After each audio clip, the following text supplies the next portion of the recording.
Access your free language gifts right now before they expire. Here's what you're getting this month. First, the Hotel Conversation Cheat Sheet. With this new cheat sheet, you'll learn how to check in at the hotel, plus all the must-know hotel-related words and phrases. Download it for free right now. Second, our PDF welcome pack. New to the language and don't know where to start? Start with the basics. With our welcome pack, you get 6 PDF cheat sheets giving you a quick overview of the alphabet, grammar, keywords and phrases, and all the basics you must know. Third, going on vacation vocabulary. Learn how to say summer vacation, camping, honeymoon, and much more with this quick 1-minute lesson. Fourth, how to talk about the muscles of the body. Learn how to say biceps, triceps, and much more. Fifth, idioms that make you sound like a native speaker. In this quick lesson, you'll pick up 10 idioms that you can use in conversations. Sixth, tired of apps that just teach you random words? With our innovative language learning app, you learn through conversations and start speaking in minutes because the audio and video lessons are just 3 to 15 minutes long. Learning is that easy. Download it for free for the Android, iPhone, and iPad. And finally, the deal of the month. If you want to learn the language in 6 months with our complete language learning program, then get up to 45% off all 6-month plans with our 6-month challenge sale. To get your gifts and language learning resources, click the link in the description below. Download them right now before they expire. Hi everybody, my name is Alicia. In this lesson, I'm going to talk about some common homophones in English. These are homophones for American English. I'm going to explain what a homophone is, and then I'm going to introduce 12 very common ones that I hope can be useful for you right away. So let's get started. First, before we begin this lesson, what is a homophone? To remind you, a homophone refers to a word that sounds the same as another word, but it has a different spelling and different meaning. So we're going to see a lot of examples, 12 examples of homophones today. This can be 2 words or more. So let's take a look at the first pair. Okay, first pair here is the word need and the word need. So you can see here, as I talked about at this point, need, K-N-E-A-D, is spelled differently from need, N-E-E-D. Both of these are verbs, but they sound the same and they have different meanings. To knead refers to like going this motion, working dough to make bread. So pushing dough, pulling dough. We use the verb to knead to talk about making dough, preparing dough for bread. However, need is in reference to something we require, something that we want maybe sometimes. So to knead dough and to knead something have very different meanings, but the pronunciations are the same. So this is one example of a homophone. So same sound, different spelling, different meaning. Okay, let's look at another one, another common one, a common mistake. The first word is plain, P-L-A-N-E.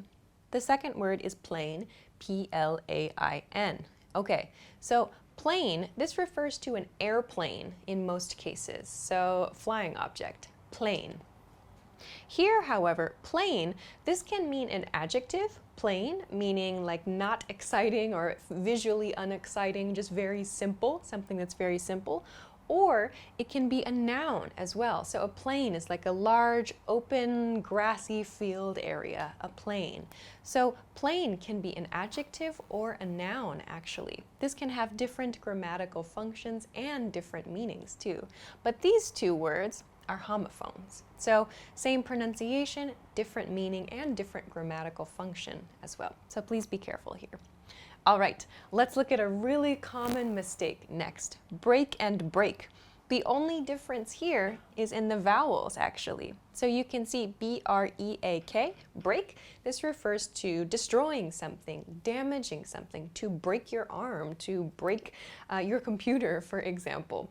Brake, however, is to push the button in your car, to push the pedal in your car that causes the car to slow down. So to brake on like a moving vehicle means to cause the vehicle to slow down by pushing on a pedal or maybe pulling on a lever for a motorcycle, for example. So brake and brake sound the same, different spelling, different meaning. Please be careful here.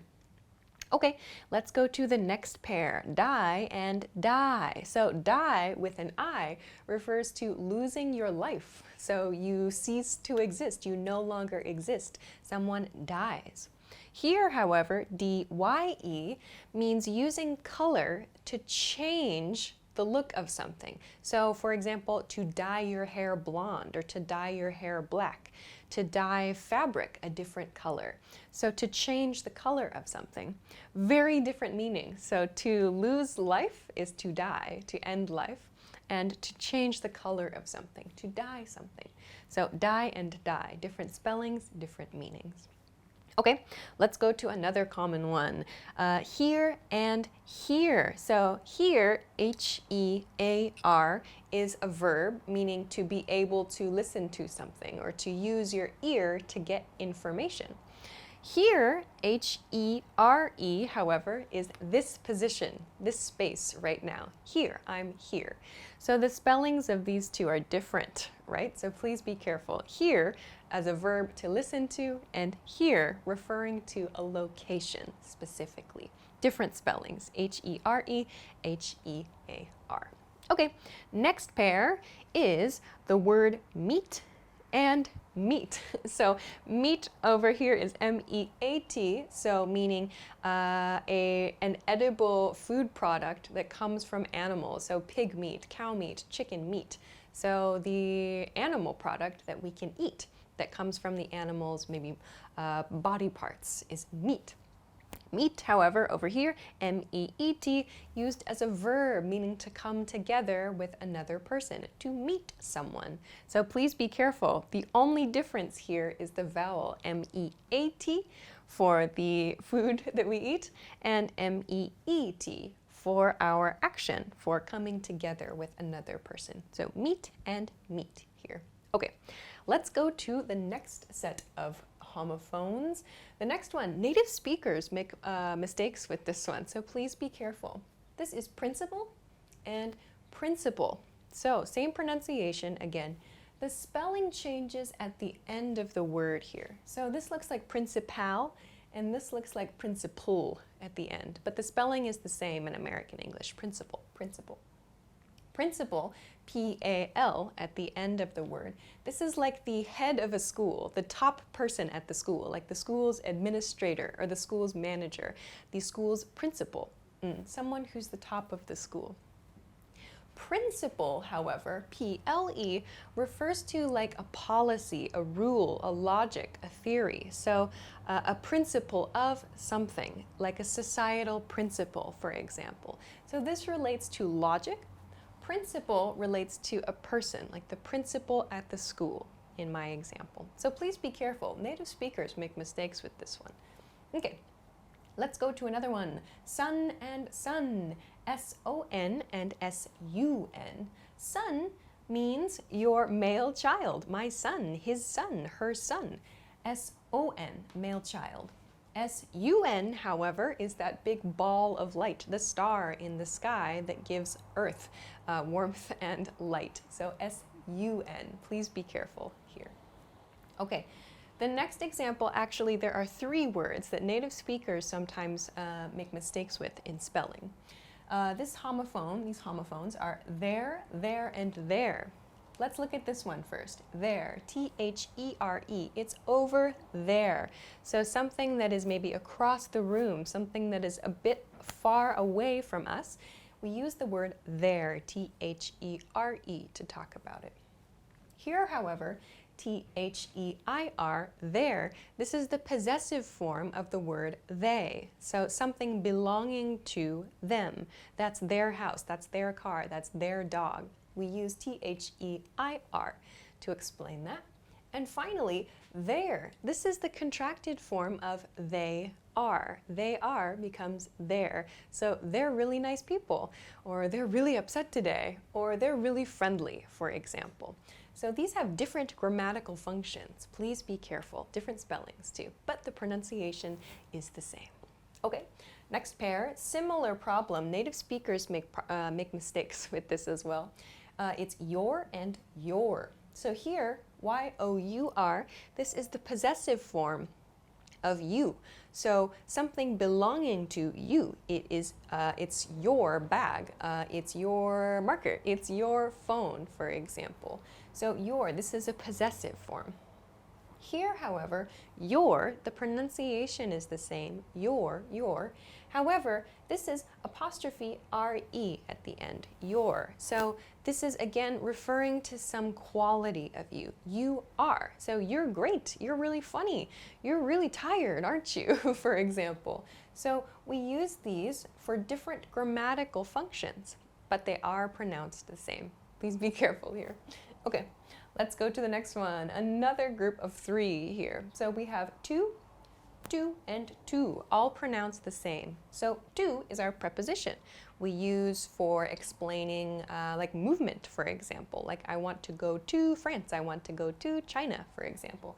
Or I gave this to my friend, or please give this to me, for example. So we use to as a preposition. To means also. So can I have some too? Can I have some also? Can I have some as well? Two, T-O-O. There are two O's here. Last one, two refers to the number, T-W-O, two. There are two cats, there are two dogs, there are two phones here. So T-W-O, two, and two, same pronunciation, different meanings, different spellings too.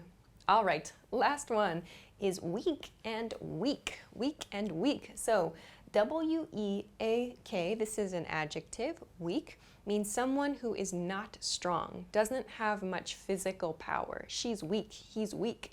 However, W-E-E-K refers to the period of time of 7 days. 1 week, Monday to Sunday, is 1 week then. So W-E-E-K and W-E-A-K, same pronunciation, different meaning. So these are just a few examples of homophones. There are many different homophones in English, and depending on the type of English that you speak, homophones may change. So these are American English examples. British English may have some different homophone examples, but these are some very common ones. So please be careful of your spelling, and also please be careful when you're listening too, as you might hear something that sounds similar to a word you know, but actually has a different meaning. So I hope this is a nice place to start with the topic of homophones. I hope that you enjoyed this lesson. If you liked the lesson, please give us a thumbs up on this video, subscribe to the channel, and check us out at EnglishClass101.com for some other good study tools. Thanks very much for watching, and I'll see you again soon. Bye! Hi everybody, my name is Alicia. In this lesson, I'm going to talk about first, second, and third person storytelling. This is something that we use in English to tell stories. I'm going to talk about the 3 different types of storytelling that we use, what they mean, and a few examples of when and how to use them. So let's get started. Okay. So, as I said, there are 3 ways of telling stories in English. We call these perspectives or point of view. So this means that we use these 3 ways to understand who the narrator in the story is, or we use these to understand how the story should be understood. So I'm going to explain the 3 ways and a lot of example sentences that I hope can help you understand when and how to use these. So these 3 perspectives, or these 3 points of view, are called first person, second person, and third person. So I'm going to start with first person. First person is maybe the easiest to understand because the subject of a lot of these sentences are I. So in first person stories, the person telling the story is the main character. So this is quite similar to your everyday life. In your life, you are the main character, really. You understand your life through your experiences. So in a first person story, we, as we're reading a book or as we're watching a movie or something, we understand the story through the narrator's experience. So the narrator means the person telling the story if you're reading a book. But narrator is like the main character in a first-person story. The person explaining it, the person having the experiences. So we'll see lots of I in first-person stories. Some examples here. I walked up the road. Very simple sentence. Here we see I, so it's my experience as the narrator. I walked up the road. I'm telling you this. Another one. When I got to work in the morning, I spoke with my coworkers. So here again, if we are reading this story, we imagine we are the narrator. When we get to work, we speak with the coworkers who are there. So this is all my experience here. Another one, the guy at the coffee shop gave me a discount on my latte. So here again, it's one person's experience of visiting a coffee shop. We're seeing it as though we are that person. One more, I saw Sarah speaking to John earlier. So I saw it. Who saw this happen? I saw it. So in first-person story, the narrator's experience is extremely important. We're focusing on this one person's experience of their world. So this is called first-person storytelling, first-person point of view. Okay, let's take a look at a couple different ways of telling stories. The next one is probably the least common way of telling a story. It's called second person. So in second-person storytelling, the narrator is outside the listener or is outside the reader. In second-person stories, the narrator explains the story to the listener or to the reader, and the listener or reader imagines the story is happening to them. So the story is something that's not real, but we have to imagine the story as being real, or we imagine ourselves in the story in this case. So first person is one narrator telling their experience, telling a story. In second person, we are imagining something happening to us, like our actual self, like me really, and you really. So this is something that's used in like children's adventure stories, or maybe salespeople try to use this to get you to imagine something in your life. We'll look at some examples here. First one. You walk into work and everyone is gone. What do you do? So here you can already see this is very different from first person. We used I, me, my, these key words that show I am experiencing, I am the narrator. Here, however, you is the subject. You walk into work, everyone is gone. What do you do? So this is making us imagine, okay, if I had this experience, what would I do? But these are very direct statements and very direct questions that are supposed to make the listener or the reader imagine the situation happening to them. Another example. Let's imagine a salesperson is talking to us. So imagine you come home at the end of the day and can enjoy music as loud as you want. So maybe this is a person trying to sell like a stereo or a sound system or speakers or something. So here they're using second person. You come home at the end of the day. So imagine you come home at the end of the day and you can enjoy music as loud as you want. So imagine yourself as the focus here. Imagine something nice happening to you. So this can be used by salespeople. Okay, one more example. Maybe this is like an adventure story for kids, or maybe like a fantasy or a sci-fi story. So you see a mirror in front of you. You look in the mirror and see your worst enemy. So this is maybe like a kid's story or some kind of adventure story that's very popular actually among young kids. Children can read the story and choose what to do next in this style book. But we see second person is used here. You see a mirror in front of you. So imagine a mirror in front of you. You look in the mirror and you see your worst enemy. So kind of a fantastic story, I suppose.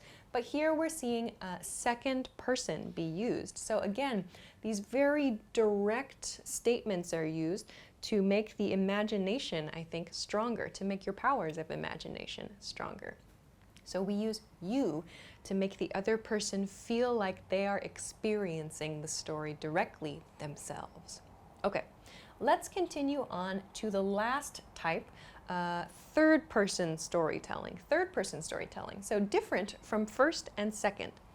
In third-person storytelling, the narrator is outside everyone in the story, like second person. So the narrator is outside, not participating in the story. But sometimes the narrator knows things that the characters in the story do not. So the narrator, in a lot of stories that are told in third person, the narrator sees many different characters at different places and different points in time. The narrator knows everything in the story, but the characters themselves don't know everything. So if you've seen like big epic movies like maybe Lord of the Rings or Star Wars or something like that, maybe you know about a third-person story. So in that case, you, the viewer, you understand everything happening in the story, but the characters don't know all the information. So third-person stories are like that. So in third-person stories, you don't see an I from the narrator. In first-person stories, it's my experience, my narration. This is my life. However, in third-person stories, there's no I in those cases. So let's take a look at a couple of maybe helpful examples. Here I have Sarah and John spoke in the morning. So this is similar. In first person, I said, I saw Sarah speaking to John earlier. In this example, I used I to show first person. This is a first person experience of Sarah speaking to John. In this case, though, Sarah and John spoke in the morning. It's just a simple statement. I'm not reporting. The narrator is not reporting, I saw or I heard. It's just a simple statement. Sarah and John spoke in the morning. There's no opinion, there's no experience there, just a fact. Here, however, maybe these next two examples are what I described here, where the narrator knows something that the people in the story don't know. So here, the marketing team was hard at work in the office. Meanwhile, across the city, the event team was preparing for the conference. So meanwhile means at the same time, across the city. So here, the marketing team is at the office working. At the same time, across the city, the event team was preparing for the conference. So in this situation, there are two groups of people that are independent.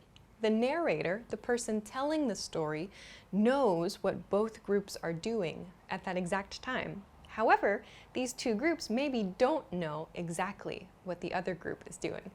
So this is one example of that all-knowing kind of narrator. Let's look at another example of this. The president met with the prime minister in the afternoon. On the other side of the world, the UN had a meeting. So again, we see two groups here. So in one group is the president and the prime minister. They had a meeting in the afternoon. On the other side of the world, so completely independently, the UN had a meeting. So again, there are two groups. The narrator knows everything here, but maybe the people in these groups don't know. So these are examples of third-person storytelling. You can see something like this in news reports as well sometimes. But in general, first person and third person are probably the most common ways to tell stories or to explain stories, explaining things that happened. For our everyday life, we tend to use first person a lot because we understand our lives through our experiences. When we're reporting on information, a third person is also quite common too. You will sometimes hear second person as well for like situations you need to imagine, I think. Okay, but that's a quick introduction to first person, second person, and third person storytelling. I hope that that was helpful for you. If you have any questions or comments, or if you want to try to write a story, please feel free to do so in the comment section of this video.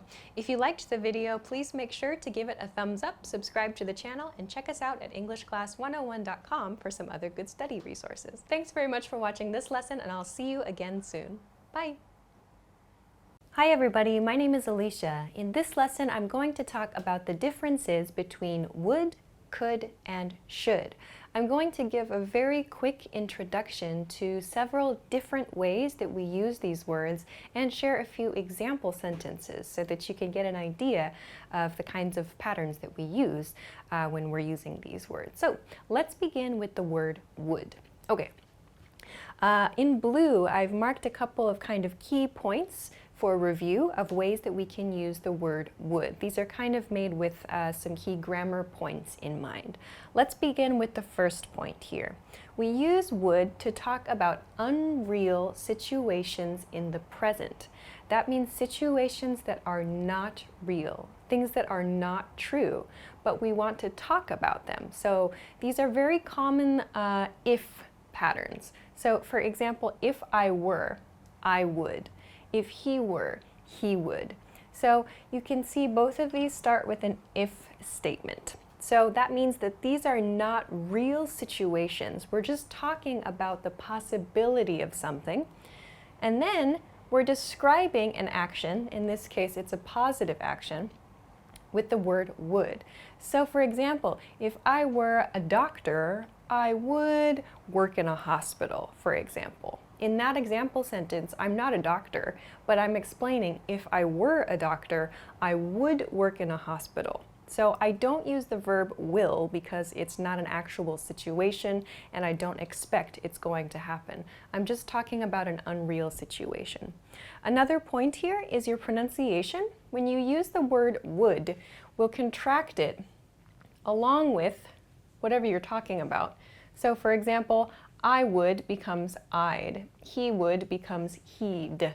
And we'll see some more examples of this kind of pronunciation a little bit later. But when you're pronouncing if I were, I would is correct, but to make it sound a little bit more natural, use if I were, I'd. It sounds a lot better. So this is the first point, talking about unreal situations in the present. Of course, you can use a negative here. If I were a doctor, I wouldn't drink alcohol, for example. So we can use the positive would and the negative wouldn't in these patterns. Then similarly, the second point I want to introduce today is using would to talk about unreal situations in the past. So this is about the present. We just reviewed how to use would in the present, but if you're using would, you can also use it to talk about unreal situations in the past. So things in the past that were not true. In these cases, we'll use a past tense verb in the if clause here. So for example, if I had blah, blah, blah, in this case, I'm using this to explain like an action that I did not do, but if, just in case, in the situation that the action did happen. So I'm using this pattern, if I had, and then a verb would come after that. So for example, if I had woken up earlier, I would have been on time for school, for example. So these are past tense unreal situations, or past unreal situations, rather. So here we see would again, but when we're using would to talk about unreal situations in the past, we need to use have to make a positive statement. I would have. And the pronunciation changes to would've, would've. If I had, I would've. Of course, we can use would not have as well to make a negative statement. If I had, I would not have, and in the contracted pronunciation, in a reduced pronunciation, it sounds like I wouldn't have. Or even shorter, wouldna, wouldna as well. So if I had, I would've. If I hadn't, I wouldn't have, for example.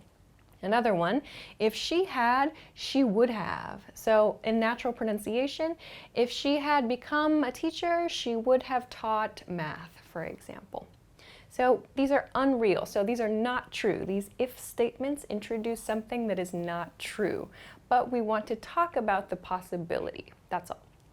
Okay, let's move along to the next use that I have in blue here, just a quick one because there's not much space on the board. First, used to talk about the future in the past. So this might be a little bit confusing. This means when you want to talk about your past, but you want to explain something you were thinking or something you were considering about the future at that time, you can use would to do that. An example. When I was, past tense, when I was a kid, I thought, again, past tense, I thought I would be a doctor. So, meaning, when I was a child, at that time, when I was a kid, my thinking, I show that with past tense here, my thinking was that in the future, I would be a doctor. So we use would to explain something in the future that we were thinking about or something in the past. So something happened in the past, some idea, for example, we use would to explain that future. So that's this point. Let's go on though to the next one. We use would as a past form of will when we're reporting something. So by reporting, I mean he said, she said, and so on. So when someone says, I will do something, and you want to report that in the past, you can use would to do that. In this example, Tom said he would pay for coffee. Tom said he would pay for coffee. This doesn't mean, if I'm Tom, I didn't say, I would pay for coffee. That's not what Tom said. Tom said, I will pay for coffee. That was Tom's expression. Tom said, I will pay for coffee. But if I'm a different person, I want to report what Tom said. I say, Tom said he would pay for coffee. So that would means past tense. I'm reporting Tom's will. Tom said, I will pay for coffee. But when I report it, I say, Tom said he would pay for coffee. That's what's happening there. Okay, so we use this to talk about reporting things. All right, those are some key points, but just some other reminders too about using would. We use would for formal requests, like would you like some coffee? Would you like some tea? We also use it to talk about regular actions in the past. This is similar to used to, but we use would to explain things that we did regularly. So for example, when I was a kid, I would eat ice cream every day, for example. Or when I was in university, I would see my friends every afternoon. So we can use would to do that, to explain regular activities in the past. But maybe these are particularly challenging, so you might need to take some time to review these grammar points as well. Okay, so let's move along and maybe compare this to could. Let's look at the second point for today. Could. We use could to talk about possible situations in the present. Possible situations. This is a key difference from would. Would is unreal situation, so it's something that is not true now. Could refers to something that is possible, like something we can possibly do now or very soon in the future. For example, we could see a movie today. In this sentence, we're showing it's possible to see a movie today. We can't use we would see a movie today. That doesn't make sense. Here we're expressing possibility only. We could see a movie today. It's possible to see a movie today. In this sentence, you could try a new recipe, for example. Here, it's possible to try a new recipe. It's possible for you to try a new recipe. So both of these actually sound like suggestions. So if someone said, what do you want to do today? And the other person replied, we could see a movie today. It's a suggestion. They're suggesting a possible activity. Same thing here. What do you want to eat for dinner tonight? The other person responds, you could try a new recipe, like for someone who's cooking. These express possibility, and we cannot use would here, because we don't use would to give like suggestions about things that are possible. We're just talking about a situation that's not true. Okay. So similarly, we can use this to talk about possible unreal situations in the past. So here, yes, we have unreal again, like we saw with would, but here we're also talking about possible situations. So let's look at the examples first, then we can compare. Here, past tense. If I had, I could have. And again, this actually reduces, could have reduces to could have. If I had, or if I'd, I could have. So for example, if I had studied harder, I could have passed the test. If I'd studied harder, I could have passed the test. That's how a native speaker would say it. So if I had studied harder, I could have passed the test. This is actually quite similar to if I had studied harder, I would have passed the test. What's the difference there? This one sounds more confident. If I had studied harder, I would have passed the test. We're using would have here, meaning that there's a high level of confidence.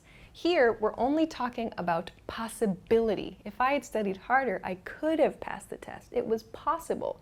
Using would have shows like if I had studied harder, I'm pretty sure I will, in other words. Think of this as like will, but for like an unreal situation. I would have passed the test. I didn't, but I would have if I had studied harder. This is could have. So they're quite similar here, just different levels of confidence. In the next one, if you had, you could have. So in this example, if you had sent him a message, you could have met him for dinner. If you had sent him a message, you could have met him for dinner. So this means the other person did not send a message and therefore did not meet the other person for dinner, but it was possible to do that in the past. So here, if we use this expression, if you had sent him a message, you would have met him for dinner, it sounds a little bit odd because it's quite a high level of certainty. This is like will again. Like you would have met him for dinner. There's it's a definite thing. Here, however, it's just a possibility. If you had sent him a message, you could have met him for dinner.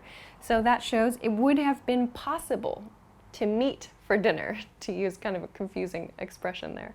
But meaning the possibility was there, but you had to have done this thing first. So possibility here. All right.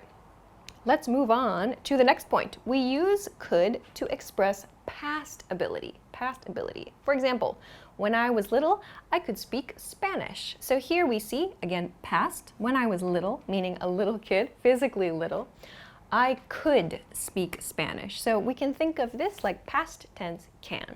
That's all. Okay. Another one. We use this to express impossibility, that something is impossible, or for that matter, possible. So I'll show a possible example and then an impossible example too. Okay, first one.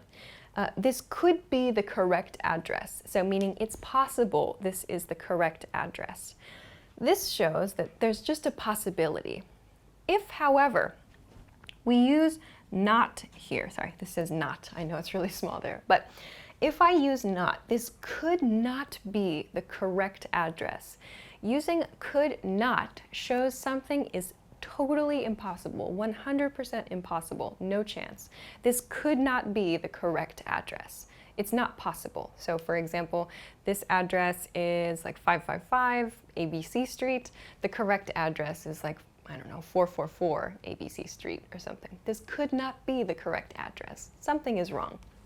Here, we see the same thing, could not, except I've contracted it. Also, I've used past tense here.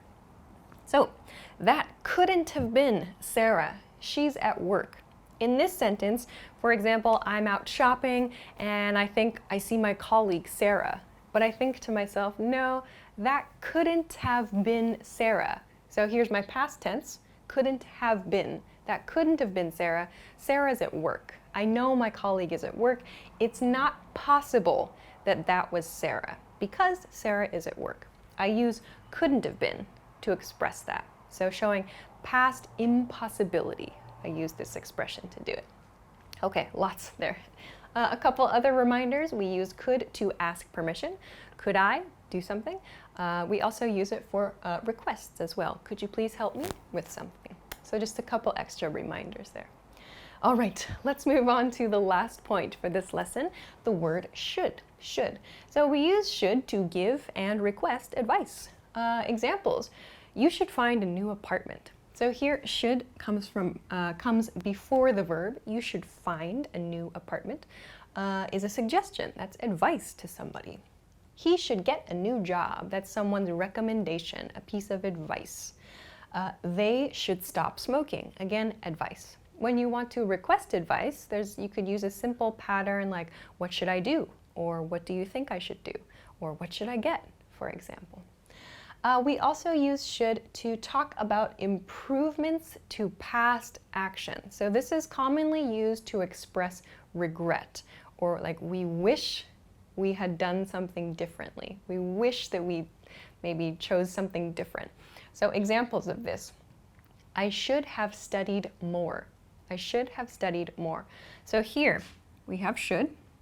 Here is my past activity that I did not do enough of. So here, in other words, my feeling is I did not study enough in the past. I want to express more study would have been better.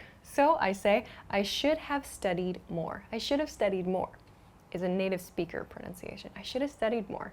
So this more refers to more than I did in the past. So you'll see this used with the comparative form of adjectives quite a lot. Example, a second example, you shouldn't have had so much to drink. You shouldn't have had so much to drink. Here we see the negative. You shouldn't have had. You shouldn't have had is how we'll say it. You shouldn't have had so much to drink. In other words, you drank too much. You should not have had so much to drink. You shouldn't have had so much to drink.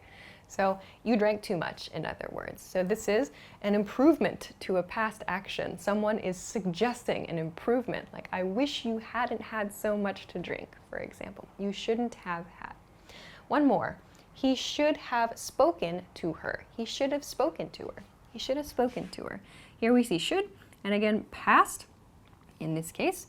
So he should have spoken to her, meaning he did not speak to her, but the speaker feels, oh, he should have. That would have been a good choice. He should have spoken to her. So we use this to talk about often regret, things we did not do, but we think now, I should have done that thing. Okay, so that's a very actually quick introduction to some huge grammar points. If you have questions about any of these points, please let me know in the comments so that I can find like a key point and make a different video explaining more about that point. So if you have questions or if you have comments or if you want to practice making a sentence, please feel free to do so in the comment section of this video. Of course, if you like the video, please make sure to give it a thumbs up, subscribe to the channel, and come check us out at EnglishClass101.com for some other good ways to practice your English. Thanks very much for watching this lesson, and I will see you again soon. Bye-bye. Hi everybody, my name is Alicia. In this lesson, I'm going to review a lot of emphasis words. In this lesson, I'm going to talk about very, really, quite, pretty, so, and such. I'm going to talk about the various parts of speech that we use these words with and share some example sentences. Let's get started. Okay. First, I want to talk about very and really.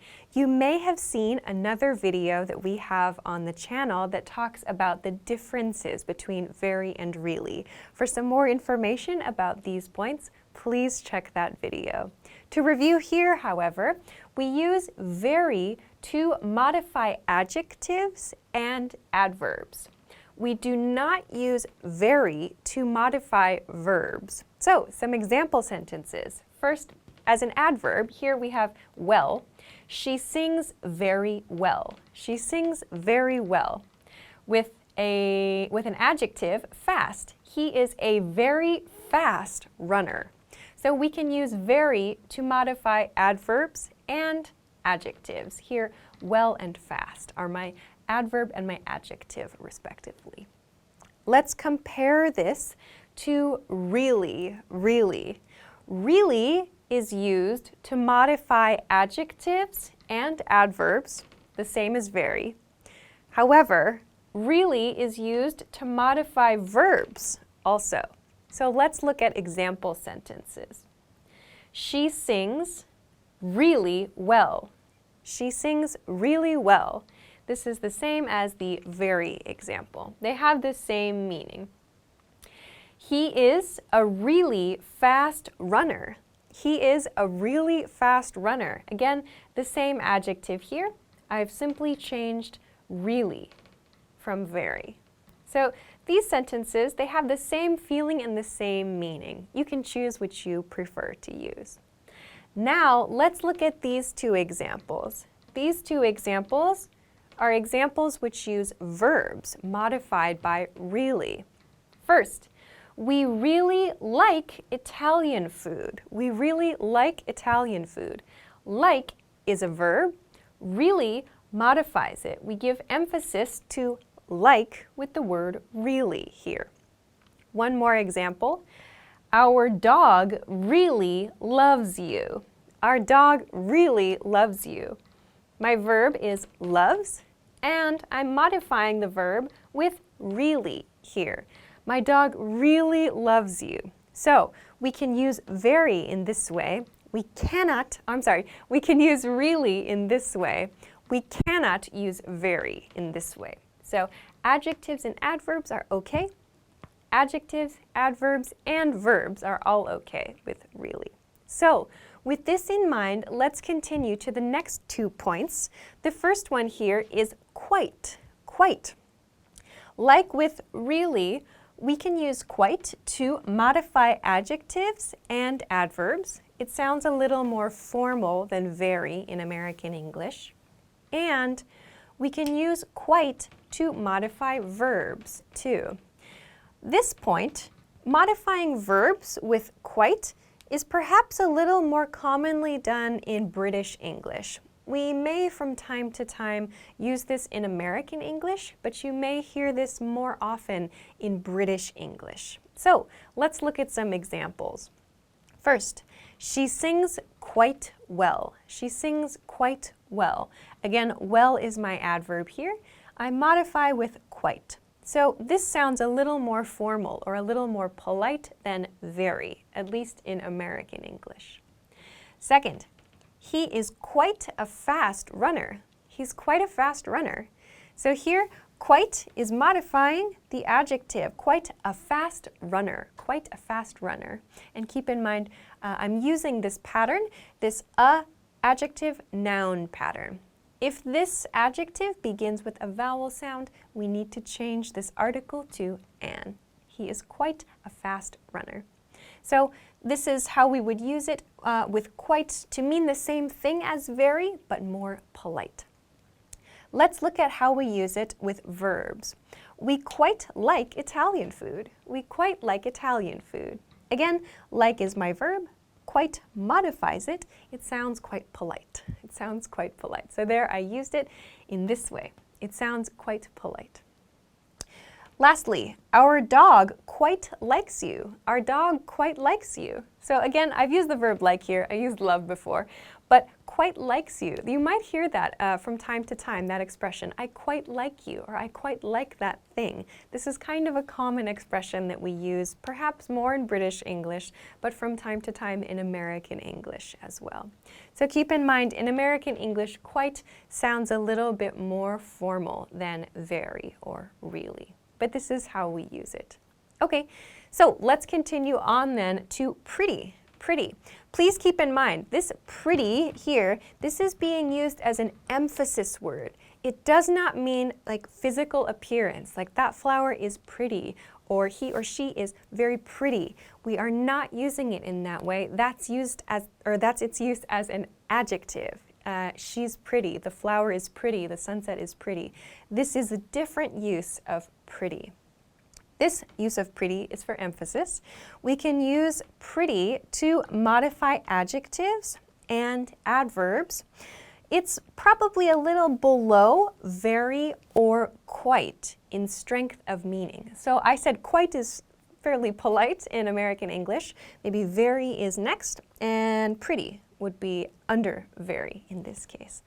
We cannot use pretty to modify verbs, so please don't use this to modify a verb or to try to modify a verb. For example, she sings pretty well. She sings pretty well, so it has kind of a casual feel to it. She sings pretty well. And he's a pretty fast runner. He's a pretty fast runner. So again, that sort of casual feel. Here you can see as well, I've moved my article. This is okay to do. In this case, it's more natural to use the article before the emphasis word. He is a pretty fast runner. So please try to remember these small points, these small differences with these words. He's a pretty fast runner. So we would not say he is pretty a fast runner. We would say he's a pretty fast runner. If you use he is pretty a fast runner, there would be some confusion because as I talked about earlier, like the expression she is pretty, he's pretty, the sunset is pretty, it begins with this, he is pretty, a fast runner. It causes some confusion. So if you're going to use pretty to modify a noun in this way, put your article before pretty. So this is a pretty, he is a pretty, to make your emphasis statement there. That's going to sound much, much better. That's the correct way to make your emphasis statement, with pretty. Okay, so let's continue on to the next point there. The next point is so. So we use so to connect words, as I just did. We also use so to modify adjectives and adverbs.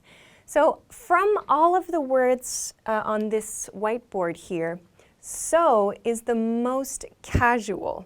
And you'll often hear native speakers, when they say so, they make the O sound really long to emphasize even more. So not just so pretty, or so good. We'll say so for emphasis. So I'll give you an example of that in a moment. We cannot use this to modify verbs, so please be careful of this point too. Some examples here. She sings so well. She sings so well. So in this case, adverb, well, and so. She sings so well. Here, he is so fast. He is so fast. So you'll notice in this one, not he is so a fast runner. We do not use it in that way. We tend to use so more before a sentence-ending adjective. It sounds a bit more natural to use it in this way. So for example, here, he is so a quick runner, or I'm sorry, he is so a fast runner. We would not use it in this way. We use it directly before the adjective, like this, and it's very commonly found at the end of a sentence. So please try to keep this point in mind when you're using so and when you're listening to so too. Okay, lastly, I want to talk about such. Such is a little bit different from the other words I've talked about here.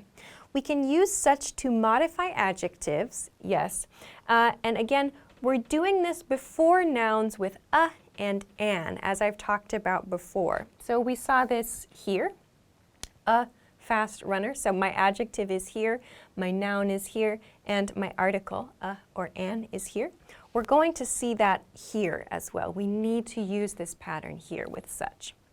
We cannot use such to modify adverbs. So in this example, in this lesson, I've been using well as my adverb, but we cannot use such to modify adverbs.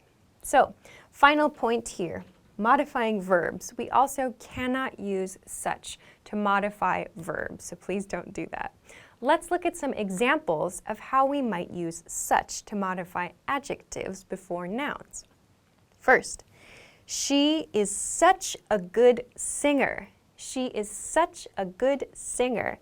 So here, you'll notice such follows my verb, is, and then I have an article, my adjective is good, and I have the noun singer here.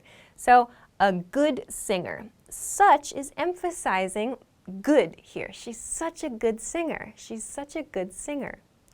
Next example.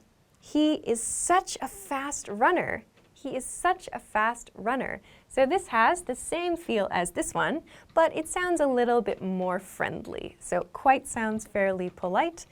Such sounds a little more friendly. He's such a fast runner. Finally, this is such an amazing dinner. This is such an amazing dinner. Here, my adjective is amazing. It begins with a vowel sound, so I need to use an amazing dinner. So you'll notice in each of these with such comes after the verb. So please make sure when you're making your sentences, such comes after your verb. So don't put it before, put it directly after the verb. You'll see it here with so too. She sings so well. He is so fast. It comes directly after the verb. So please keep that in mind, particularly with these two over here. Okay, so this is a quick introduction to the various parts of speech that we use these words with. I hope that you can find maybe some good hints for how and when to use these emphasis words. As far as American English goes, we use very a lot, really a lot. We use pretty, so, and such as well. I would say quite is maybe the least used from this group. and maybe such as well too. From time to time we use such too, but maybe these four would be good to focus on first, and then consider these two for the next parts of your studies. So I hope that this lesson was helpful for you. If you have any questions or comments, or if you want to practice making some sentences, please feel free to do so in the comment section of this video. Of course, if you like this lesson, please don't forget to give it a thumbs up, subscribe to our channel if you haven't already, and check us out at EnglishClass101.com for some other things that can help you with your English studies. Thanks very much for watching this lesson, and I will see you again soon. Bye-bye. Hi everybody, welcome back to Ask Alicia, the weekly series where you ask me questions and I answer them. Maybe. Let's get to your first question this week. First question this week comes from Muhammad Najimi. Hi Muhammad. Muhammad says, oh, this is Najimi from India. Hi Najimi. Najimi says, could you please explain the difference between perhaps and probably? Sure. Okay, perhaps versus probably. Let's start by talking about probably. We use probably before actions and conditions that we think have a pretty high chance of happening. We use this in positive sentences to express a high chance of something, and we can also use it in negative sentences to express a fairly low chance of something. For example, for lunch today, I'll probably have a salad. This expresses the speaker thinks there's a high chance of having a salad for lunch. On the other hand, if someone were to say, for lunch today, I think I probably won't have something healthy, that expresses there's a very low chance of something. So we express that with I probably won't, or I probably will not, to use the non-reduced form. So we use probably to express these levels of certainty. So this expresses a higher or lower level of certainty than a word like may or might, for example. Typically, we use probably with will patterns, as I used in these examples. I said, I'll probably have a salad for lunch, or I probably won't do something healthy for my lunch. So we tend to use probably with will because will is a future tense form that we use when we're kind of making guesses or we're not quite sure about something. Probably is also used to talk about something we're not 100% sure about, right? We use probably to express that there's a pretty good chance of something, but it's not 100%. So you can think of probably as making your will or won't statement a little bit stronger. So for example, we could compare these two sentences. I think I'll have a salad for lunch today versus I think I'll probably have a salad for lunch today. They're both correct, but probably makes it sound like there's a little bit of a higher chance than the sentence without probably. So to recap, we use probably with these kinds of future tense statements to express a higher or a lower level of certainty. Let's compare this to perhaps. So we can use perhaps in similar situations to probably, but the sentence structure changes and the level of formality of the sentence also changes. For example, if I wanted to use perhaps in a sentence expressing my thoughts about my lunch, I could do that, but it would sound like this. Perhaps I'll have a salad for lunch today. So I use the same I will grammar point to express something I'm not sure about, but perhaps comes at the beginning of the sentence. And it makes the sentence sound a lot more formal. Perhaps also doesn't have really the same level of certainty as probably does. Perhaps is kind of like wondering out loud, like, perhaps I'll have a salad for lunch today, or perhaps my coworker is free and she can join me for lunch.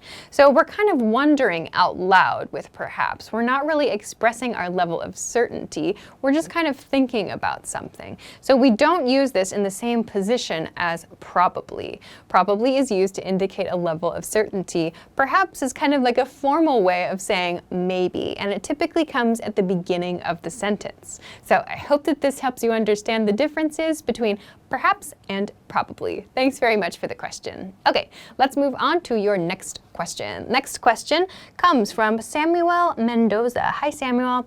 Samuel says, what's the difference between about and regarding? Okay, so about versus regarding. About has a lot of different uses, so I want to focus on the use that about and regarding share, which is when you want to talk about a topic and things related to that topic. So for example, we can use about when we want to introduce a topic for discussion. Like, let's talk about the project, right? We can start a discussion with something like that.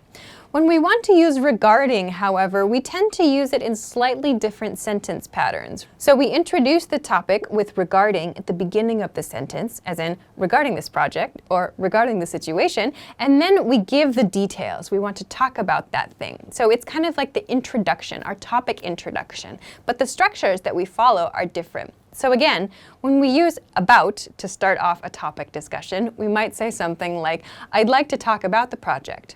When we use regarding, we might follow a sentence structure like, regarding the project, ...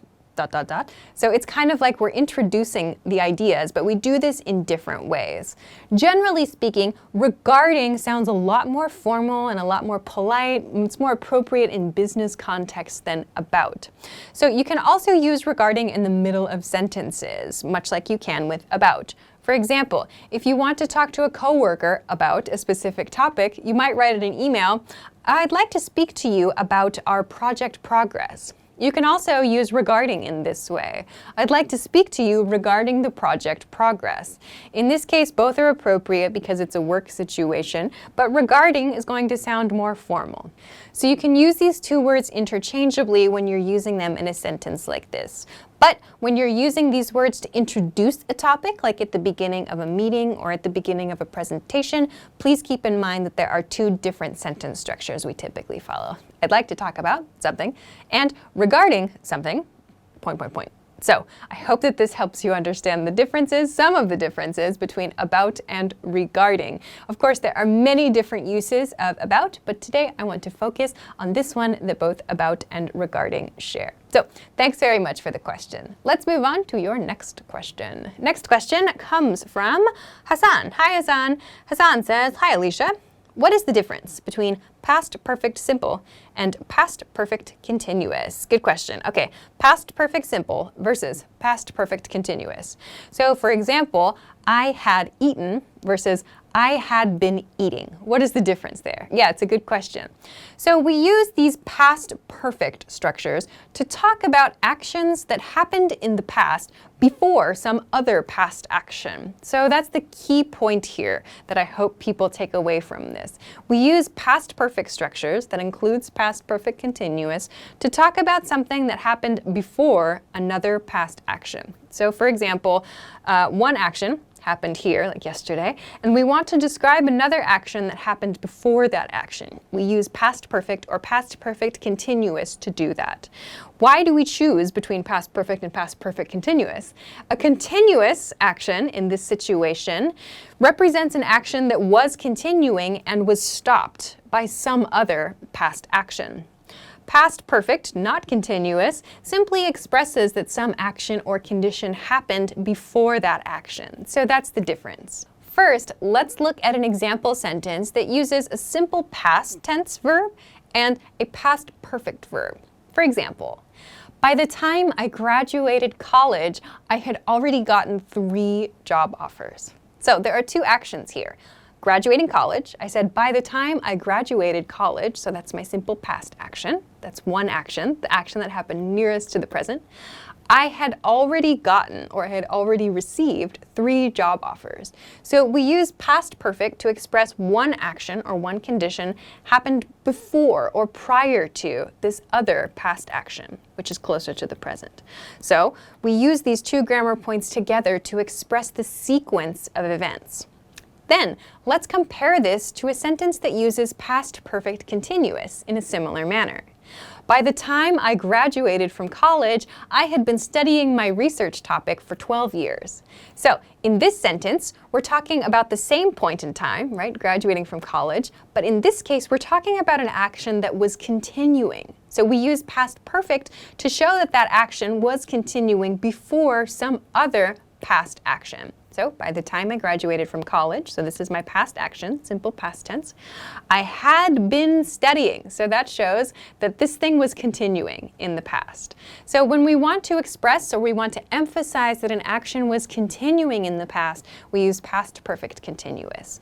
And keep in mind that that past perfect grammar structure is used to help us show the sequence of past tense events. So I hope that this helps answer your question. Thanks very much and good luck using this grammar point. All right, that is everything that I have for this week. Thank you, as always, for sending your great questions. Hi, everybody. Welcome back to Ask Alicia, the weekly series where you ask me questions and I answer them. Maybe. Let's get to your first question this week. First question this week comes from Jasmine. Hi, Jasmine.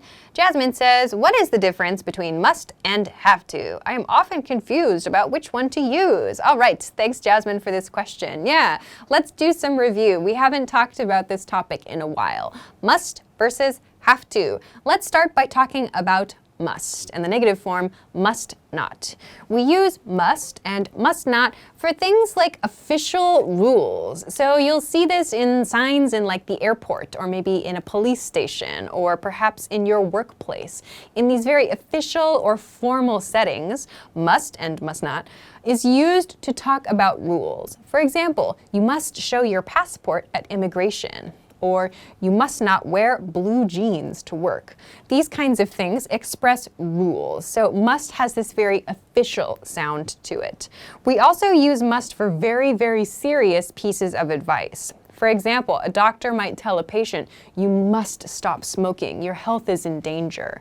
Something like that expresses a very serious and a strong piece of advice, and we use must to do that. We can also use must not as well to express these kinds of serious types of advice. Let's compare this to have to. Have to is a lot more flexible in terms of the situations in which we can use it. Have to can be used to express responsibility, something that we need to do. So yes, this is part of the confusion where must and have to overlap. When we have to talk about something, or when we want to talk about something we have a responsibility to do, we have this choice between must and have to. For example, I might say, I have to go to the bank today. And you might think, should I use have to here or must? Like, I must go to the bank today. So the problem here is that using must sounds way too formal. We talked about how must is used for things like official rules and strong advice. So if I say, I must go to the bank today, it sounds a little too formal. You might hear this style of speaking in English-speaking movies that are set maybe 100 or 200 years ago, but in today's English, we don't use must in this way, at least not in American English. Have to, on the other hand, sounds much more natural. We use have to express our daily responsibilities. I have to go to work today. I have to get up early tomorrow. And in the negative form, don't have to, we talk about things we do not have a responsibility to do. For example, I don't have to go to work tomorrow. I don't have to get up early in the morning. So we use have to for these daily responsibilities. There's another use of have to that parallels the must explanation I gave before. We also use have to give advice. We use this to talk about things we recommend. For example, you have to try this restaurant. It's so good. Or you have to see this movie. It's amazing. So when we want to express something that we really, really, really want the other person to do, we might use have to express that advice. You have to try this, or you have to see this. It sounds like something the person has a responsibility to do. You feel so strongly that you feel it's their responsibility to check this thing out. So we can use have to in these advice patterns as well. So to recap, must is used for official rules and very strong, very serious advice, and have to is used to talk about our daily responsibilities and to give friendly but strong advice. So I hope that this helps answer your question. Thanks very much for sending it along. Okay, let's move on to the next question. Next question comes from Boom-Soo Kim. Hi, Boom-Soo Kim. Boom-Soo Kim says, how can I learn to write or speak English like a poet or a storyteller? Ooh, interesting question. So how do you learn to write in a specific way? In this case, like a poet or as someone who tells stories. The first place I would start is to find writers, to find authors that you like. So try reading some poems, try reading books, try reading stories, and see what kind of writing you enjoy. Maybe after a little bit of time doing some research and doing some reading, you find you have a favorite author, or you find a certain writing style you really like. When you do that, think about why you like that person's writing. Do they have a specific rhythm to their words? Do they have some certain vocabulary choices that you really like? Do they have certain themes that they write about a lot that are interesting to you? So first identify, or first find some people that you really like. Find some authors, some storytellers, some poets, whoever, that you really, really enjoy, and take a close look at their work. Try to understand, why do I like this? And then, when you find that out, try writing some samples on your own. So try to use a similar style. So if you find that you like someone's vocabulary choices, they use lots of interesting vocabulary words, you can start by trying to write your own poem or your own short story with those vocabulary words in mind. Or maybe you can use those vocabulary words as a theme. If you like a certain author's writing style or the rhythm of their words, you can try to write a sample that uses a similar rhythm. So there are all of these different kinds of practice exercises that you can do to try to mimic your favorite author. And then, of course, when you feel comfortable, you can share it with other people and see what they think too. Maybe even share your favorite author and express, hey, I tried to make it seem like this. What do you think? So there are lots of different ways to practice this, but I would say the first step would be to find someone you like and try to practice copying them or making something that seems quite similar to them. That would be a good place to start, and then you can develop your own style from there. So thanks for an interesting question. I hope that that helped you. Okay, let's go to your next question. Next question comes from Saraswati. Hi, Saraswati. Saraswati says, hi, what is the difference between workout and exercise? Nice question, workout and exercise. Okay, so workout and exercise have some overlap. Yes, absolutely. When we think about a workout as a noun, we typically think about it in terms of working our muscles. So we're doing something to improve the strength of our muscles, or maybe to improve our flexibility, to improve the flexibility of our body. When we talk about exercise, we tend to think about getting the heart rate up, playing sports, doing things that are very active. So we can sometimes use workout and exercise in a very similar way, but the sentence structures that we use are a little bit different. We can use workout as a verb, as in I try to work out 3 times a week. We can also use exercise as a verb. I try to exercise 3 times a week. We cannot, however, use these in the same way as nouns. For example, I had a really hard workout this morning. This sentence is okay. We would not say, I had a really hard exercise this morning. Why is this? A workout, as a noun, refers to one session, one time in your day or one time in the week in which you sweat and you work your muscles or you work your body really hard. We do not use exercise as a noun to mean the same thing. We don't say an exercise. We don't do that to talk about our one daily session or our weekly sessions or whatever. So we cannot use workout and exercise in this way.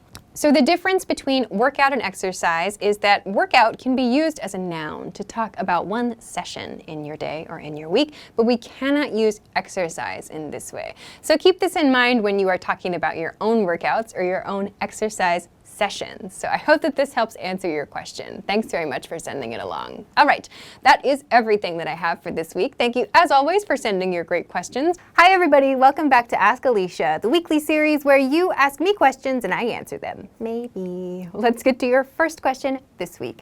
First question this week comes from Bhavna Singh. Hi Bhavna. Bhavna says, hey Alicia, what's the difference between flat and apartment? Please talk about this. I'm very confused. Thanks. Sure, flat and apartment. A flat and an apartment refer to the same thing actually, but the difference is that flat is used in British English and apartment is used in American English. So I, an American English speaker, would say apartment when I'm talking about the place where I live or maybe a place I want to rent. In a sentence, I would say something like, I'm looking for a new apartment, or I just moved into a new apartment. A British English speaker might say something similar, but they would use the expression flat instead of apartment. They might say, I need to find a new flat, or my friend is looking to rent out his flat. So flat and apartment refer to the same thing in this situation. Of course, there are other situations where you can use the word flat, like to refer to a level surface, but this is quite different from apartment. So the meaning they both share is accommodation related.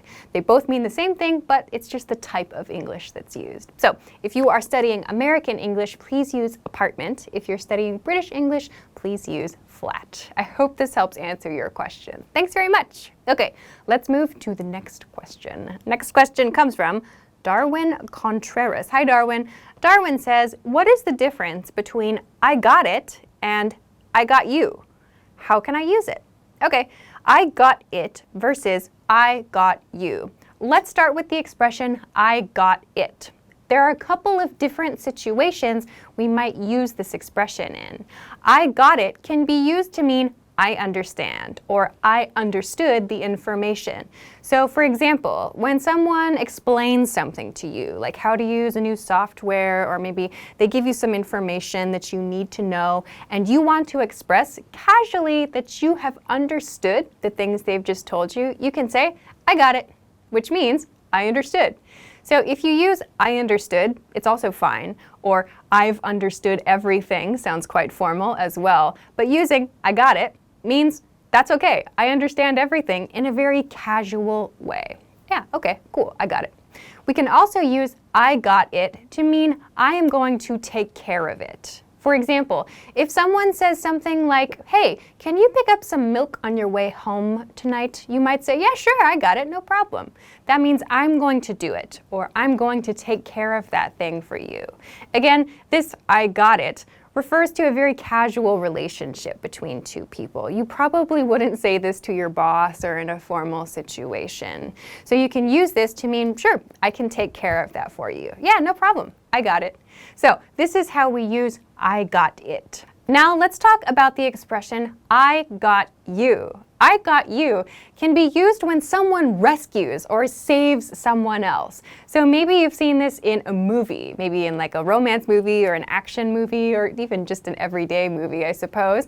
But when someone needs some help, like someone is about to fall down, or maybe someone is going to make a mistake somewhere, and another person jumps in and saves the other person or helps them in some way, they might say, don't worry, I got you. Which means I'm going to take care of you, or I helped you, or I'm here for you. So this I got you means I saved you, or I'm going to help you in some way. So this expression doesn't mean like I took you, or I pulled you, or anything like that. It means I saved you, or I rescued you, or in some cases, I'm going to help you. So for example, if someone is expressing that they're in a difficult situation, like, I don't know how to fill in this paperwork, what should I do? Someone's coworker, that person's coworker might say, I got you, I'll help you, I'll show you how to do it, which means I will help you. So I'm going to take care of you. I'm going to save you in this situation. So that's what I got you and I got it refer to. I hope that this helps answer your question. Thanks very much. Okay, let's move to your next question. Next question comes from Tahia Chowdhury. I hope I said your name right. Hi, Tahia. Tahia says, hi, Alicia. Can you please talk about the difference between look into and look at? Yeah, sure. Okay, look into and look at. Let's start with look at. So the most basic use of the verb look means to use our eyes to focus on something, right? So for example, now I am looking at the camera and you hopefully are looking at the video, right? You are using your eyes to focus on something. So we use look at plus the thing of our focus to describe where our eyes are moving at any given time. So look at is always used to talk about this just focusing motion of our eyes. So to look into something means to research something or to try to get more details about something. For example, if you find a problem at work and you need to find the cause of the problem, you might say, I'm going to look into this situation, or I'm going to look into this problem, which means I'm going to research this problem. I'm going to find more details to understand the cause of this problem. So look into means research, or to try to gather information about something, or to read a lot of information about something in order to learn something or maybe solve a problem. So we have this use of look into. We also have a use of look into that refers to using our eyes to focus on something, but when we're focusing on something that's inside something else. So for example, imagine a box. We can look at the box, right? Outside the box.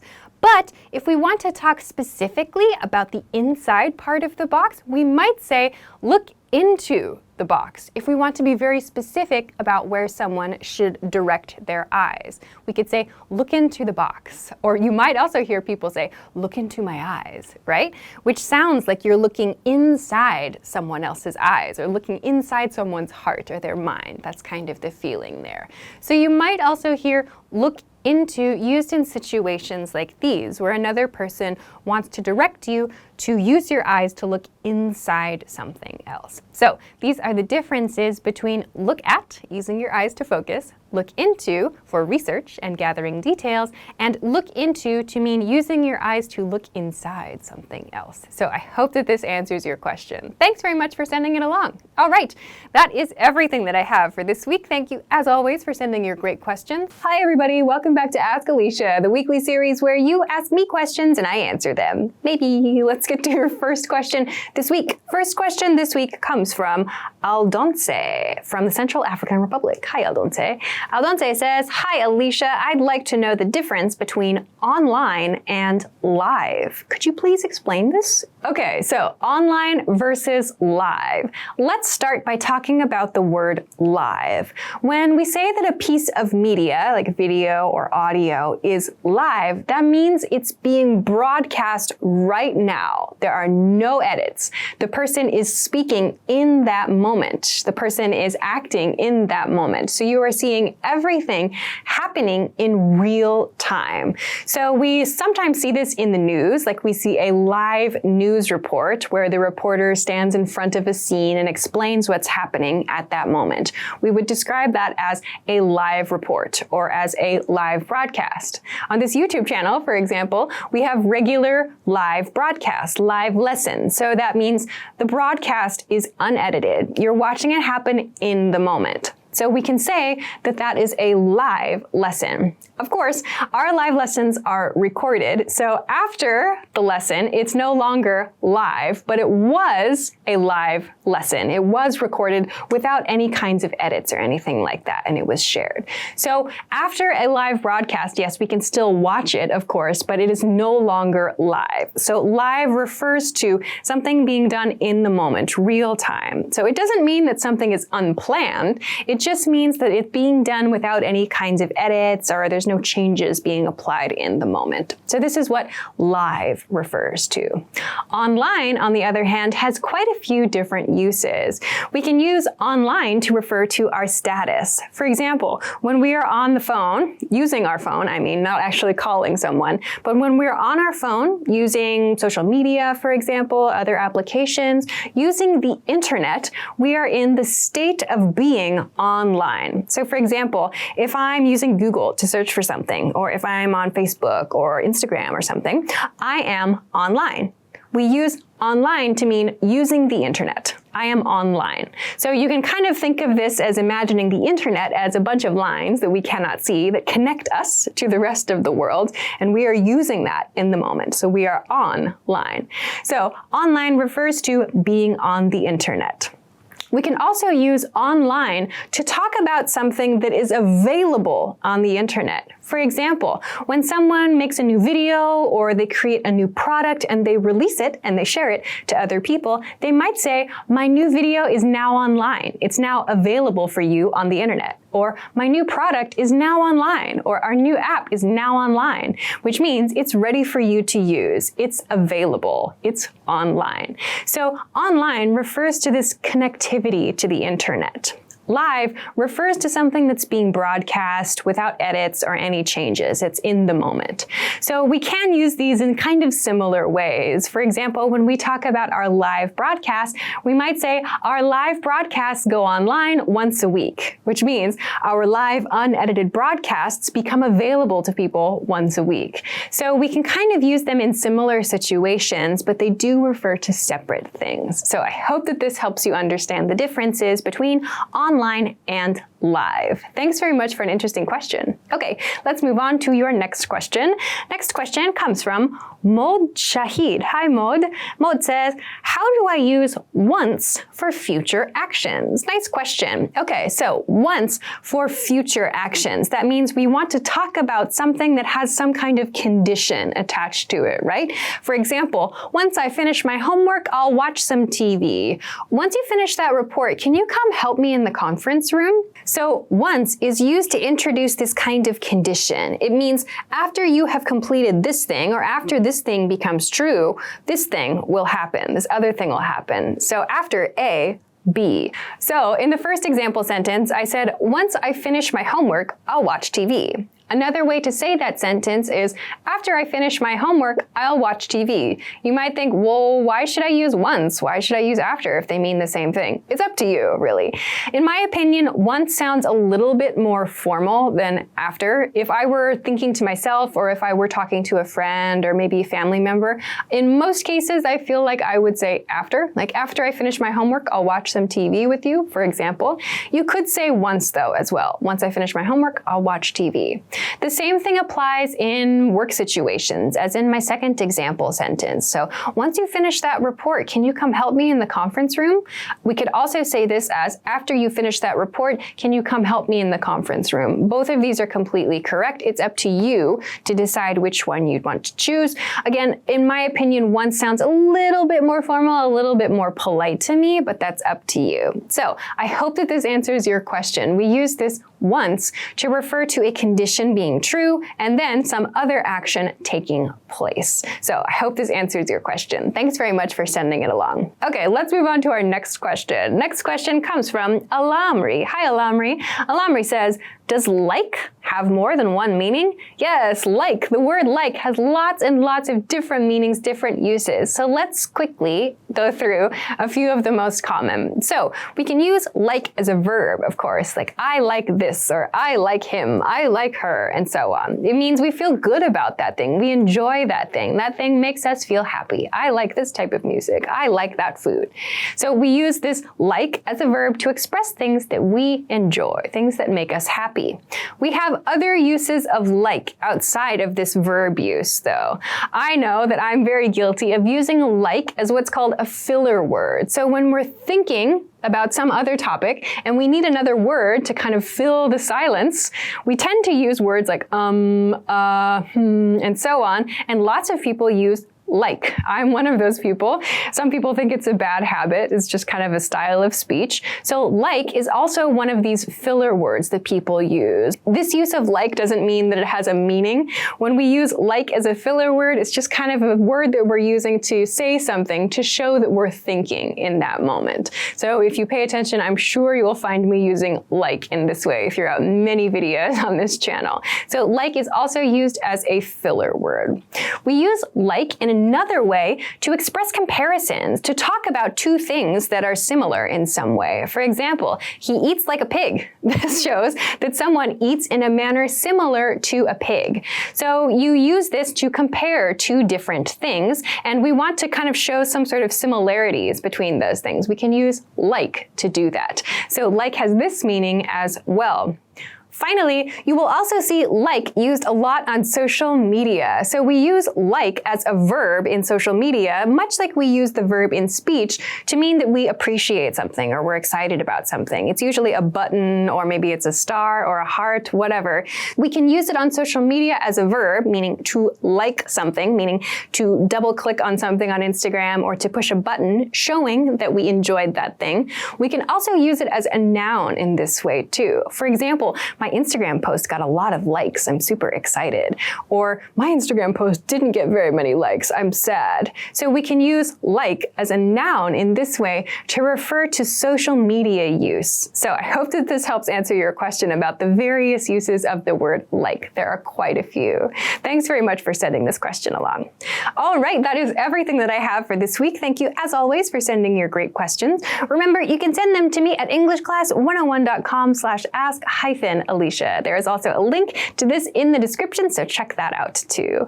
If you like this lesson, please don't forget to give it a thumbs up and subscribe to this channel if you haven't already. Also, check us out at EnglishClass101.com for some other things that can help you with your English studies. Thanks very much for watching this week's episode of Ask Alicia, and I will see you again soon. Bye!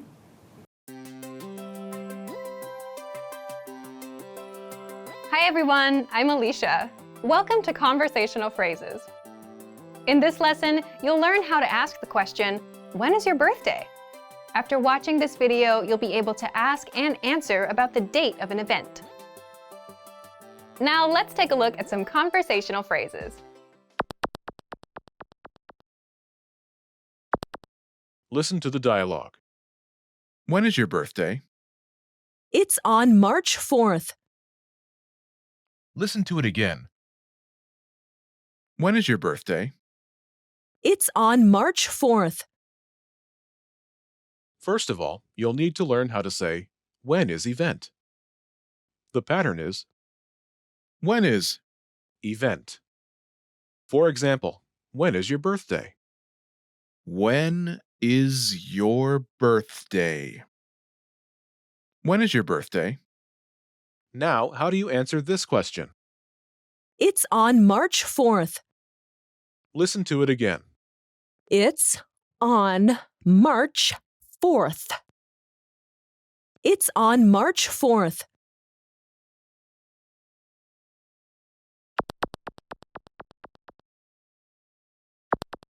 Here are a few more phrases you can use with the same pattern to talk about upcoming events. Your birthday. Your birthday. Your birthday. Your graduation. Your graduation. Your graduation. Your retirement. Your retirement. Your retirement. Your trip. Your trip. Your trip.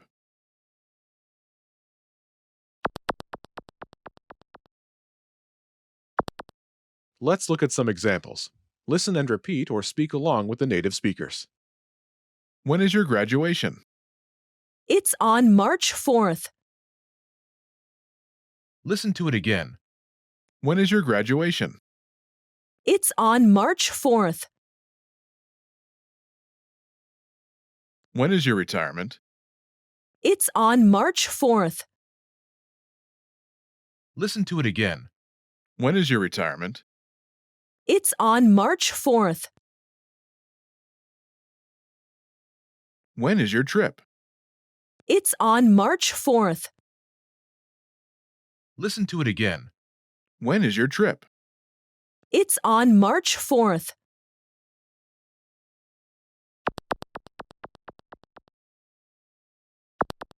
Okay, now it's your turn. Do you remember how to say, when is event?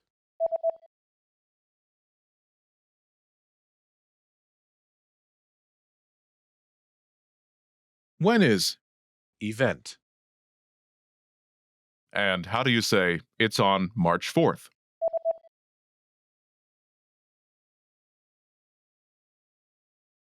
It's on March 4th. Imagine your graduation is coming up. Do you remember how to say your graduation? Your graduation. Your graduation. Say, when is your graduation?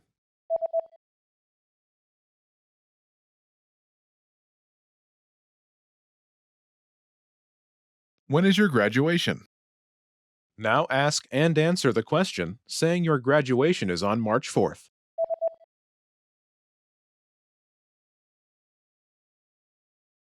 When is your graduation? It's on March 4th. Now imagine your retirement is coming up. Do you remember how to say your retirement? Your retirement. Your retirement. Say, when is your retirement?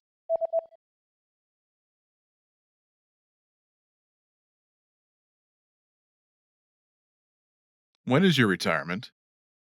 Now ask and answer the question saying your retirement is on March 4th.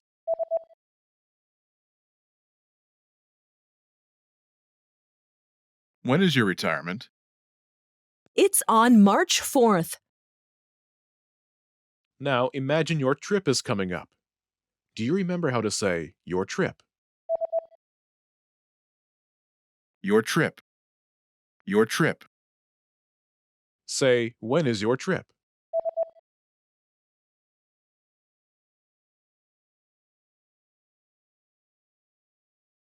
When is your trip? Now ask and answer the question saying your trip is on March 4th.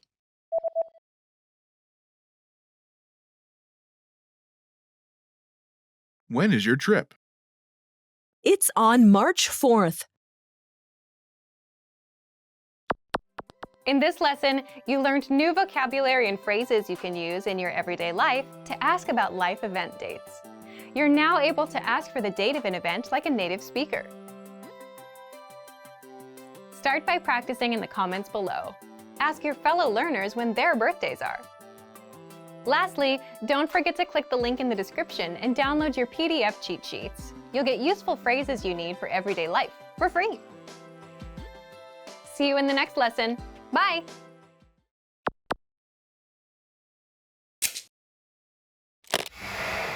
How are your English listening skills?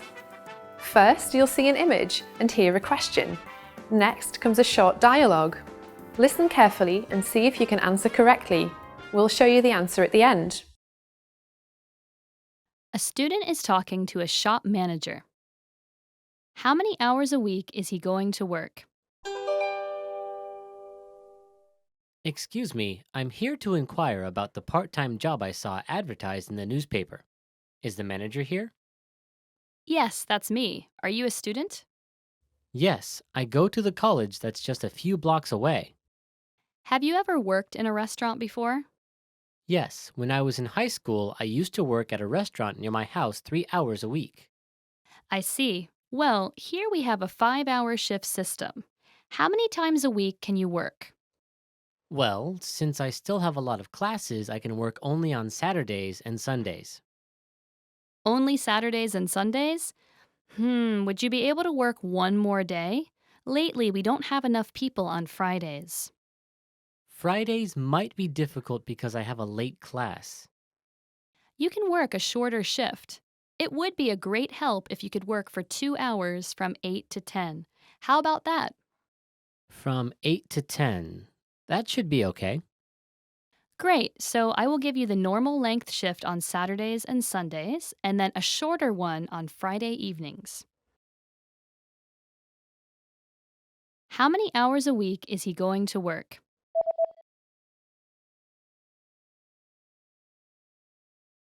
A student is talking to a shop manager. How many hours a week is he going to work? Excuse me, I'm here to inquire about the part-time job I saw advertised in the newspaper. Is the manager here? Yes, that's me. Are you a student? Yes, I go to the college that's just a few blocks away. Have you ever worked in a restaurant before? Yes, when I was in high school, I used to work at a restaurant near my house 3 hours a week. I see. Well, here we have a 5-hour shift system. How many times a week can you work? Well, since I still have a lot of classes, I can work only on Saturdays and Sundays. Only Saturdays and Sundays? Would you be able to work one more day? Lately, we don't have enough people on Fridays. Fridays might be difficult because I have a late class. You can work a shorter shift. It would be a great help if you could work for 2 hours from 8 to 10. How about that? From 8 to 10. That should be okay. Great, so I will give you the normal length shift on Saturdays and Sundays, and then a shorter one on Friday evenings. Did you get it right? I hope you learned something from this quiz. Let us know if you have any questions. See you next time.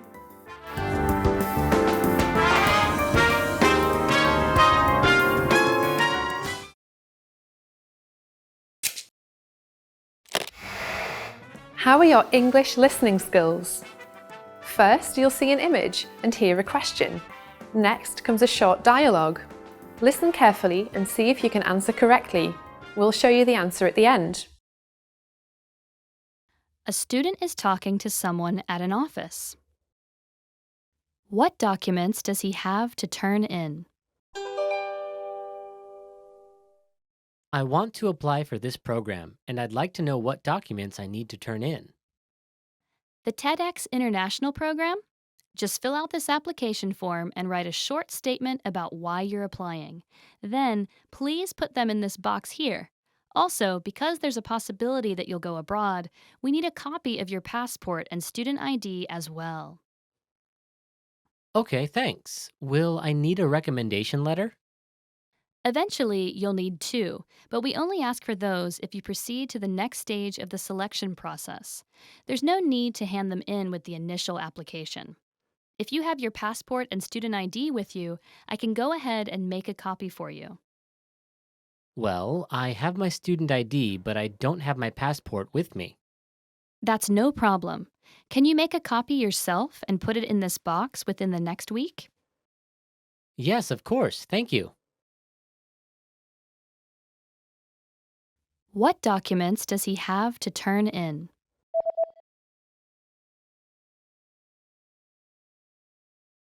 A student is talking to someone at an office. What documents does he have to turn in? I want to apply for this program, and I'd like to know what documents I need to turn in. The TEDx International program? Just fill out this application form and write a short statement about why you're applying. Then, please put them in this box here. Also, because there's a possibility that you'll go abroad, we need a copy of your passport and student ID as well. Okay, thanks. Will I need a recommendation letter? Eventually, you'll need 2, but we only ask for those if you proceed to the next stage of the selection process. There's no need to hand them in with the initial application. If you have your passport and student ID with you, I can go ahead and make a copy for you. Well, I have my student ID, but I don't have my passport with me. That's no problem. Can you make a copy yourself and put it in this box within the next week? Yes, of course. Thank you. Did you get it right? I hope you learned something from this quiz. Let us know if you have any questions. See you next time.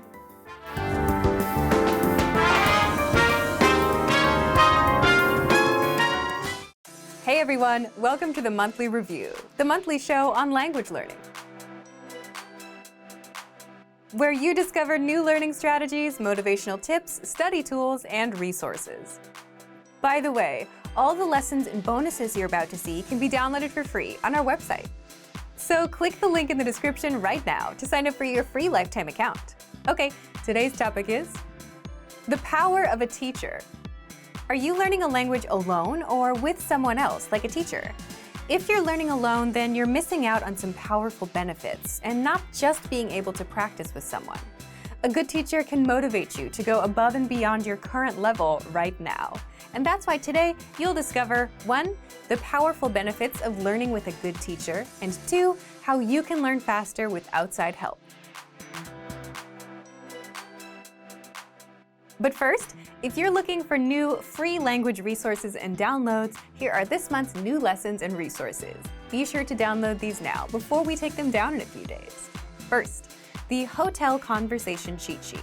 With this new cheat sheet, you'll learn how to check in at the hotel, plus all the must-know hotel-related words and phrases.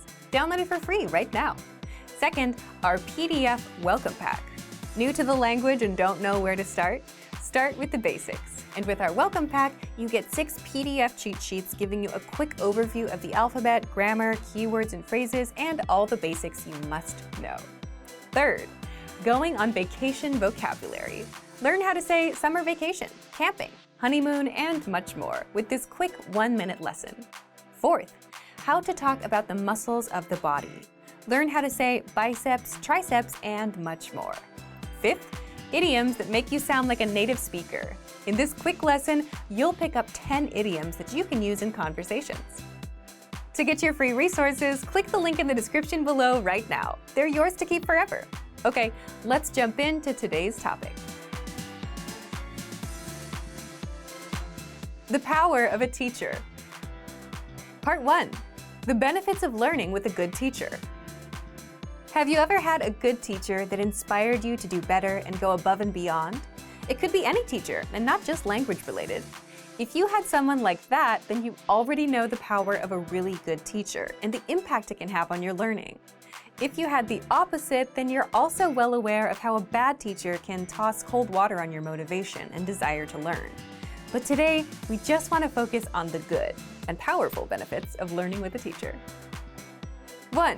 You get language practice and feedback. For the most part, any teacher can give you new words and grammar rules, help you practice, and correct your mistakes. And that's the most obvious benefit. Next. 2. If you enjoy learning with your teacher, you'll want to improve more. Now, this is one of the rarely talked about benefits. But if you think about it, if you actually enjoy learning with your teacher, and if your teacher takes the time to understand where you're struggling, something interesting will happen to your progress. Because you feel like someone finally understands you, you'll open up and want to learn and practice more.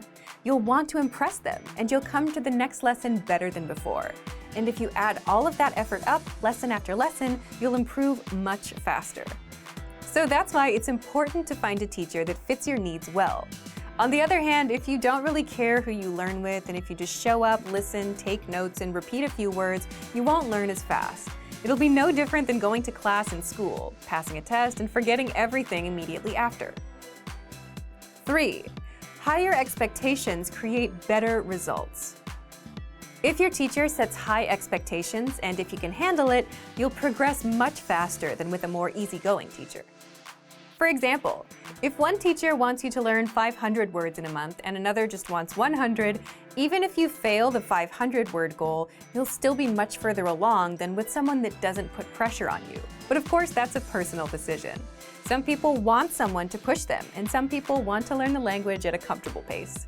If you're upfront with your expectations, a good teacher will understand the pace you want and will work with that.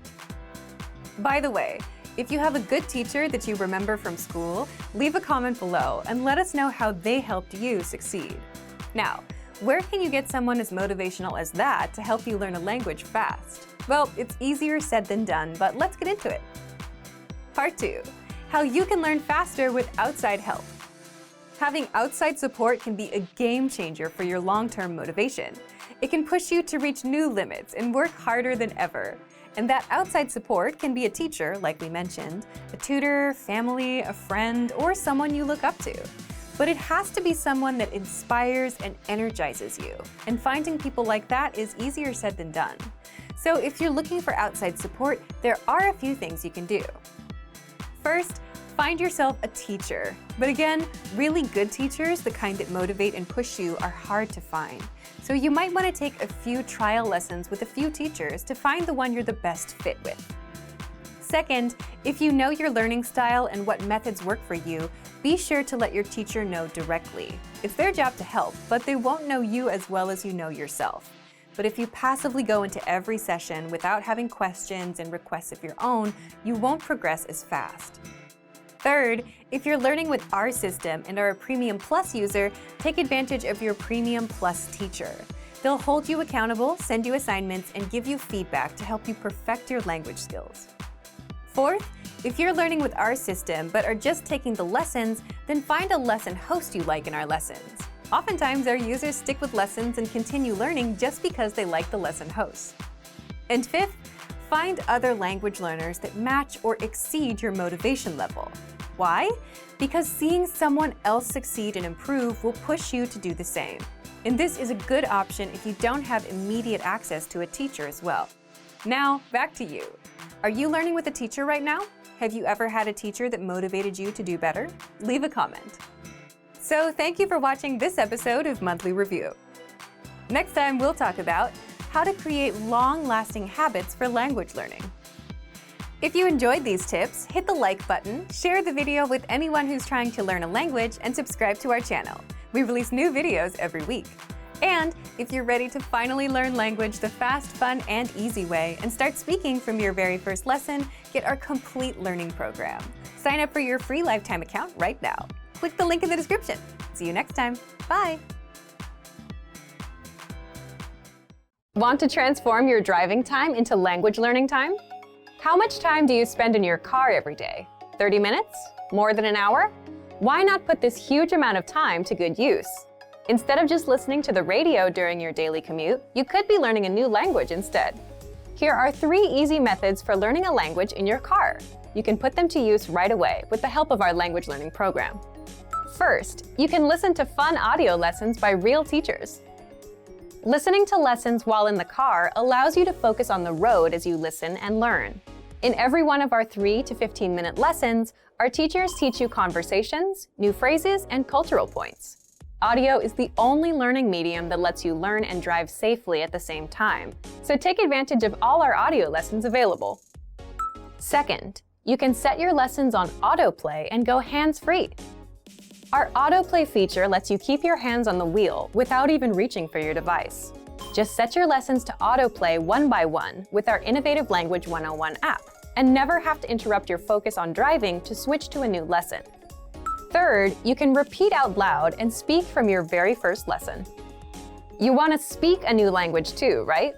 Well, you'll start learning conversations minutes into your lessons. All you have to do is listen and repeat out loud. Our teachers take you step by step through all of the words, phrases, translations, and grammar points. You're even prompted to speak out loud and repeat. The result? You understand it all and can speak your new language. Turn your commute into language learning time and have fun at the same time. Learning doesn't have to be a big commitment, like signing up for a college class. It can be fun and easy. In fact, it's as easy as pressing play. Our language learning programs will do the work for you. And with the exposure you get while driving on your daily commute, you'll be speaking and understanding real-life language quickly. The best part? You can finally learn without even changing your schedule. So if you're ready to finally learn a new language the fast, fun, and easy way, sign up for your free lifetime account by clicking on the link in the description. Signing up takes less than 30 seconds, and you'll start speaking from your very first lesson. If you enjoyed these tips, hit the like button, share the video with anyone who's trying to learn a new language, and subscribe to our channel. We release new videos every week. I'll see you next time. Bye! Want to learn your target language fast and understand native conversations, even if you're a beginner? In this Learning Strategies video, you'll learn all about the line-by-line dialogue, a powerful study tool that 1. Makes understanding conversations a breeze for beginners, and 2. Improves your speaking, listening, reading, and even writing skills. But first, if you don't yet have access to this tool and our lessons, just click the link down in the description and sign up for your free lifetime account right now. 1. What is the line-by-line dialogue exactly? The line-by-line dialogue is a study tool that makes absorbing conversations easier, and you'll find it in all of our audio lessons inside of our learning program. It breaks down the conversations you learn in our lessons into individual lines so that you don't get overwhelmed. For each line, you get the text in the target language, the translations, and audio pronunciation, so you can listen to each line, read along, and understand every single word. And you can also use the line-by-line dialogue to perfect your speaking, reading, listening, and writing skills. How? Take a look. 2. How to improve your speaking skills. The easiest way to start speaking on your own is to shadow what you hear, meaning repeat what you hear as you play each line. Just press the audio icon next to each line to hear it and shadow along. Next, if you want to perfect your pronunciation, click on the microphone icon to start recording. Then record and compare your pronunciation with the native speakers. These tactics get you speaking in minutes, and if you apply these to every lesson, you'll be speaking a lot more of your target language. Next, here's how you master listening. Since the line-by-line dialogue is a line-by-line breakdown of the conversation, you can listen to each line separately, as much as you want. Click on the audio icon to listen again and again and review the script. Read along so that you can pick apart every word. That way, you can understand those fast, native-level conversations and never miss a word. 4. Here's how you can practice reading. As you listen to the conversation, read along line by line. And if you don't know a word, click on the translations. They're right there in the line-by-line dialogue. You can even read with the Romanized script to help you sound out the words. And finally, here's how you can practice writing. Now, this advice is not something you'll hear very often because it's so simple. It's so simple that most people don't even think of doing it. Here it is. Just grab a pen and copy the lesson dialogue down into a notebook. The big benefit here is there's no writer's block. You don't have to worry about what to write. It's all there for you. So, if you want to learn your target language faster, understand native-level conversations, and improve your speaking, listening, reading, and writing skills, then get free access to the line-by-line dialogue. Sign up for a free lifetime account right now. Just click the link in the description to sign up. Great work! Here's a reward. Speed up your language learning with our PDF lessons. Get all of our best PDF cheat sheets and ebooks for free. Just click the link in the description.